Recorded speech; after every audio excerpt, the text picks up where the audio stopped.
You don't need 5 strategies to be profitable at Betfair. See, most traders watching this probably think that you need multiple strategies to be profitable. Maybe you need like one for the football, one for the horses, one for tennis, and then under there, maybe you have quite a few other strategies as well. You know, like over 2.5s, under 2.5s, lay the draw, backing the home team, all of this craziness. That belief is killing your results because every strategy that you add, well, it adds complexity. There's more things to track. There's more things to test. There's more time to spend on research. That splits your focus.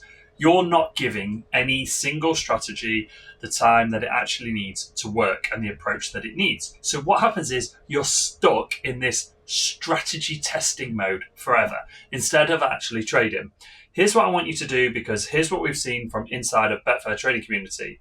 What we've seen recently is we've created something called the Winning Edge Challenge, where we give a strategy to you when you join that's fit to you. Now, the beautiful thing is, we're not saying that this is a strategy that is proven to work. We're just giving you a strategy. And we have seen people say things like, I now actually can see the process. Because here's what happens if you commit to the one strategy. Right? What I want you to do is pick one strategy and commit to it. Doesn't have to be one of mine. You don't even need to be a member of Betfair Trading Community. Just pick one strategy, right, and stick to it. Something like lay the draw, for example, right? I'll just talk you through how this could work. I want you to track how you pick those games. Okay, just like have a simple set way of how you pick those games, right? So it might be something like home favourite under 2.0 and the odds range between 4 and 4.8 to lay the draw, for example, okay?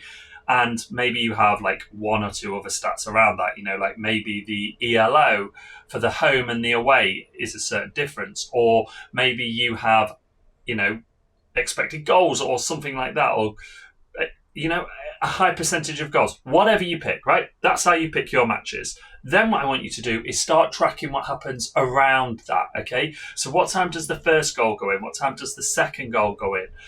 You know, what happens if a goal goes in this period, in the first 20 minutes? Is there another goal in the games? Because this is exactly what one of our members, Mark, did. He's got 3,000 lines of data on a spreadsheet now, okay? And he picked one strategy to start with, and it was the over 2.5 goals. He started to track all of this. He started to spot other things that were happening.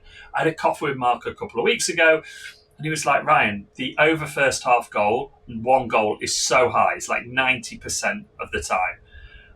If a goal is scored in the first 20 minutes, based on my data, it happens again 90% of the time. Another goal is scored. And he's profitable and is over 2.5. So he's now got one strategy, 3 different ways of potentially trading that from the same amount of work because he put the work in. Now, what happens a lot of the time when people start to try and build a strategy is they just get so focused on the strategy that if the lay the draw, for example, fails, then they fail. And what I want you to try and do is flip the script on that and think about the selections. So the selections are being generated by the way that you're picking them with your rules, but they might have a trend to them. There might be some information in there that can then lead you down that rabbit hole.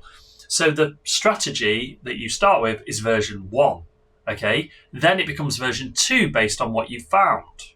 Right? And this has happened countless and countless of times inside of our community. Thomas under 1.5 lays. People have used the split stake that I shared to find an over first half goal strategy. They've also extended the parameters on that. It's happening time and time and time again. So what I want you to think about is you don't need 5 strategies. You just need one strategy and you need to track it well. Okay, and build that into a process. If you want help with that, if you comment the word win below, I'll send you a link. You can join our Winning Edge Challenge and we can get cracking on it. If you don't, then hopefully you found a lot of value from this video.